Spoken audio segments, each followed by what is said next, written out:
Salut à tous, j'espère que vous allez bien. Aujourd'hui, nouvelle vidéo dans laquelle on va parler tactique d'investissement. Et plus précisément, on va parler de DCA. Donc le DCA, c'est le Dollar Cost Average, qui est une façon d'investir en bourse qu'on va détailler juste maintenant. Dans cette vidéo, je vais vous expliquer ce qu'est le DCA. Je vais ensuite parler des avantages de celui-ci, mais aussi des inconvénients parce qu'il y en a.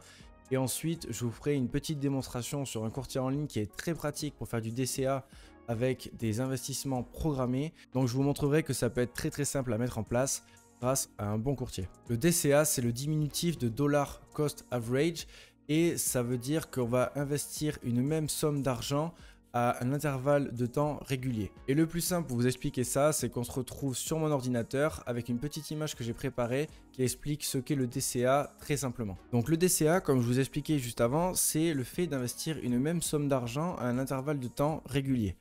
Donc sur le schéma, on a ici le temps en bas, ici la valeur de ce que vous allez acheter en bourse, ça peut être un ETF ou une action par exemple. Ça va de 0 à 100 euros. Du coup, on va prendre un ETF pour exemple et le premier mois en janvier, vous allez acheter une part de cet ETF à 90 euros.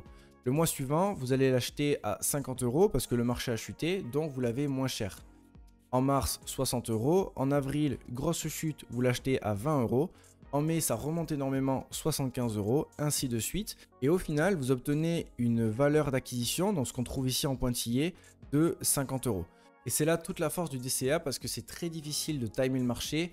Personne ici sur Terre arrive à être sur le point bas quand vous voulez acheter un produit financier pour le revendre à chaque fois au point le plus haut qu'il atteint. Ça, c'est impossible. En théorie, c'est bien beau, mais dans la réalité des choses, ça ne se passe pas comme ça. Et c'est là que le DCA a tout son intérêt, c'est que vous allez lisser votre prix d'entrée et obtenir un prix moyen.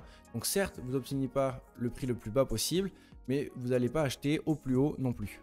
Maintenant qu'on a vu ce qu'est le DCA très simplement, c'était une petite définition pour vous imager ça et que vous compreniez bien à quoi ça sert et pourquoi on le fait.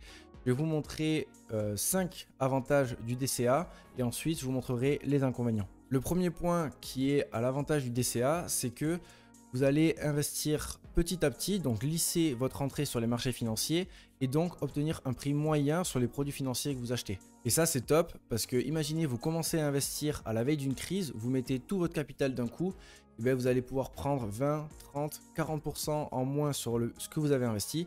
Alors que si vous mettez en place du DCA, vous allez investir petit à petit et donc vous allez investir en haut, puis en bas et profiter de la crise en investissant pendant celle-ci petit à petit. Le deuxième point, c'est ce que je viens un petit peu de dire juste avant, c'est que ça va vous éviter de la volatilité à court terme.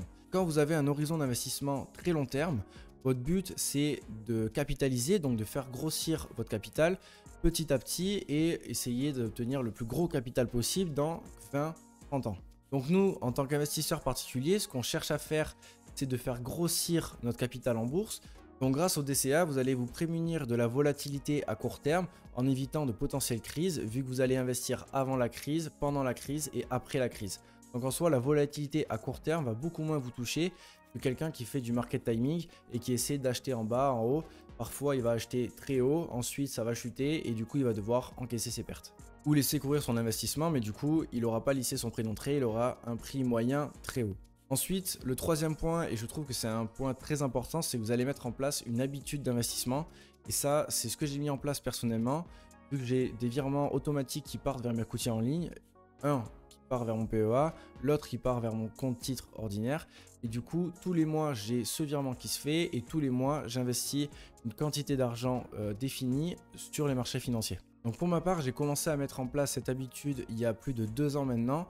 Et je sais que chaque mois, je vais me payer en premier. J'appelle se payer en premier le fait d'envoyer de l'argent directement sur vos courtiers avant d'entamer vos dépenses fixes et vos dépenses variables pour être sûr d'investir la même somme d'argent tous les mois. Et puis au bout du compte, de mois en mois, plus ça avance, moins je le sens passer parce que je sais que cet argent va partir de mon compte vers mes investissements.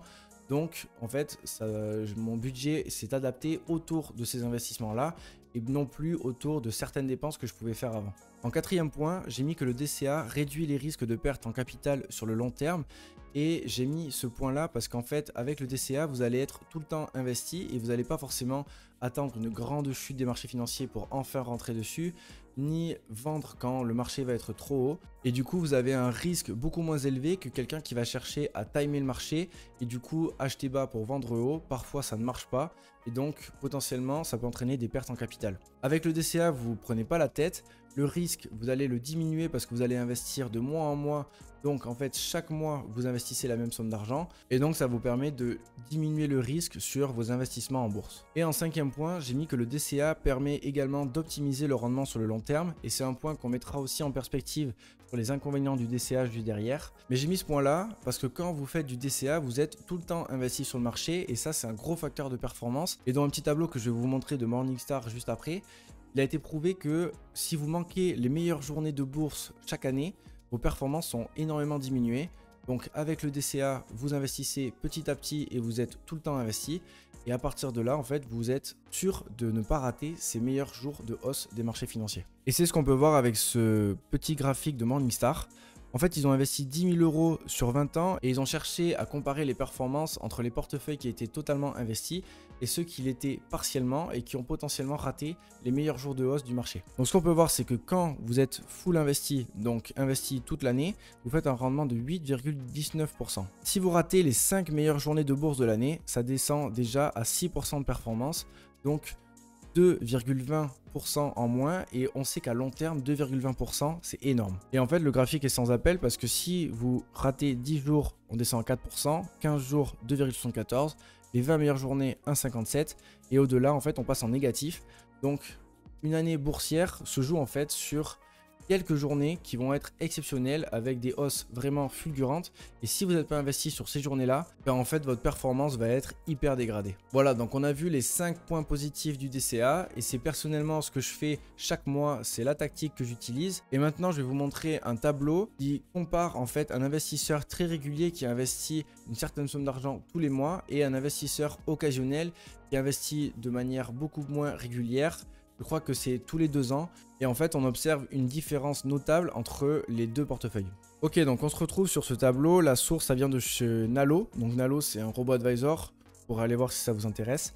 Et en fait on nous montre donc l'horizon d'investissement 10, 20, 30 et 40 ans, les versements cumulés qui sont identiques pour les deux portefeuilles, donc ils investissent 12 000 € tous les 10 ans en fait, donc 12, 24, 36, 48 et on va pouvoir comparer l'investisseur du coup en DCA, donc qui investit tous les mois, et l'investisseur occasionnel qui investit tous les 2 ans. Donc au bout de 10 ans, il y a une différence de 1 406 € à l'avantage de celui qui investit mensuellement. Ensuite, on passe à une différence de 5 431 € et plus on avance dans le temps avec les intérêts composés, plus cet écart grandit et on se retrouve à 30 ans avec une différence de 30 843 € et enfin à 40 ans, une différence de 54 199 € qui, vous êtes d'accord, n'est pas négligeable quand on investit en bourse. 54 000 €, c'est quand même une sacrée somme. Maintenant, vous allez me dire que le DCA, c'est très bien, mais que si vous aviez investi une grosse somme il y a 30 ans, vous auriez eu une performance vachement supérieure à un investisseur qui aurait fait du DCA sur ces 30 mêmes années. Et on va le voir, je vais vous montrer sur un backtest. Vous avez raison, mais ça demande quelques petites conditions. Ok, donc on se retrouve sur Backtest Curvo qui va me permettre de voir les performances passées. Et du coup, j'ai choisi l'ETF de chez Amundi PEA SP500. Donc ici et ici, c'est le même. Les périodes sont identiques, de 1992 à 2022 et également ici de 1992 à 2022. Sauf qu'ici, j'ai mis du coup un investissement récurrent de 200 € tous les mois et ici un investissement en une seule fois de 10 000 € au tout début de la période. Si on regarde maintenant au niveau des courbes, on peut voir que l'investisseur en DCA a une volatilité assez faible.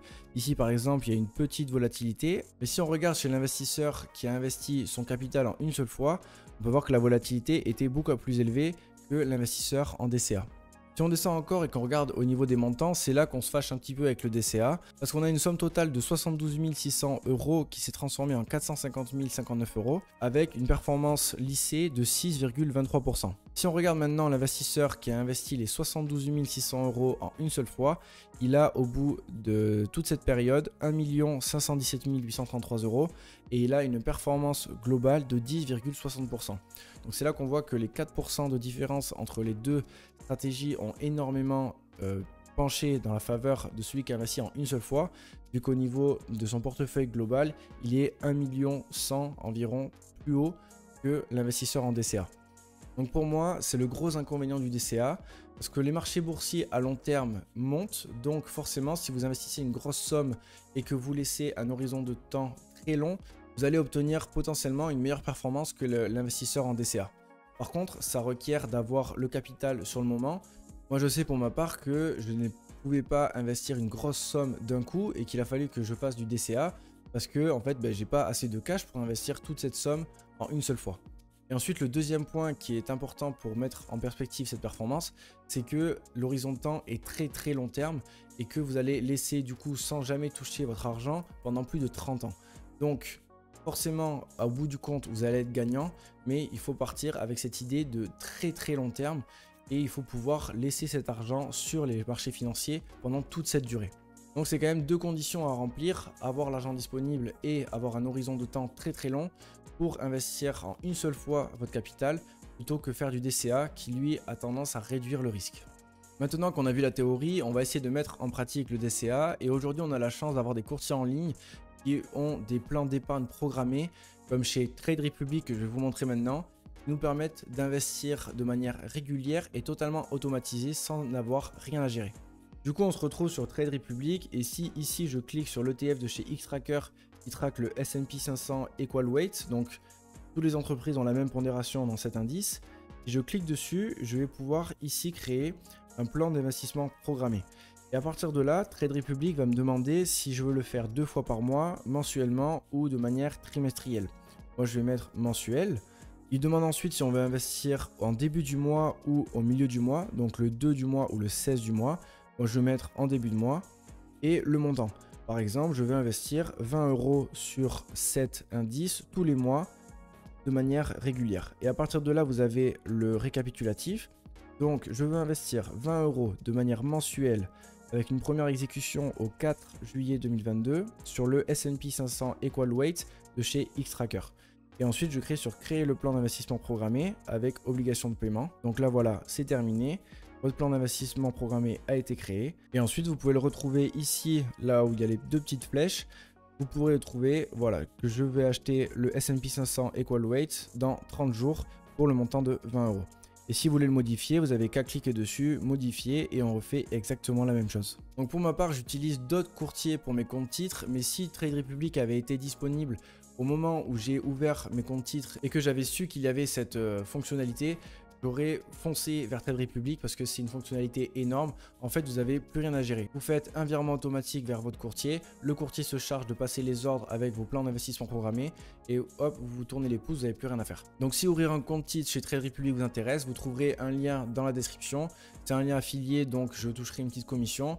Ça fait plaisir si vous passez par celui-ci. Du coup, on a pas mal parlé du DCA aujourd'hui. Et maintenant, si vous voulez aller beaucoup plus loin, vous trouverez dans la description un lien qui va vous mener vers la formation de Mathieu Louvet. Donc c'est une formation très complète en bourse et qui est 100% finançable par le CPF. Donc si vous avez les fonds disponibles sur votre espace CPF, vous pourrez financer la formation à 100%. Donc pas forcément d'argent à sortir pour vous payer cette formation. Vous trouverez le lien en description. Et pour ceux qui sont intéressés par créer un portefeuille à dividendes, vous trouverez également un lien vers la formation de Romain Payet qui a créé une méthode, la méthode Trident, qui est géniale pour analyser et sélectionner ses actions. Pour le moment, on surperforme le S&P 500, donc j'en suis super content, c'est vraiment génial. Vous trouverez le lien en description. J'espère que la vidéo vous a plu. N'hésitez pas à lâcher un gros pouce bleu. C'était Clément. Ciao.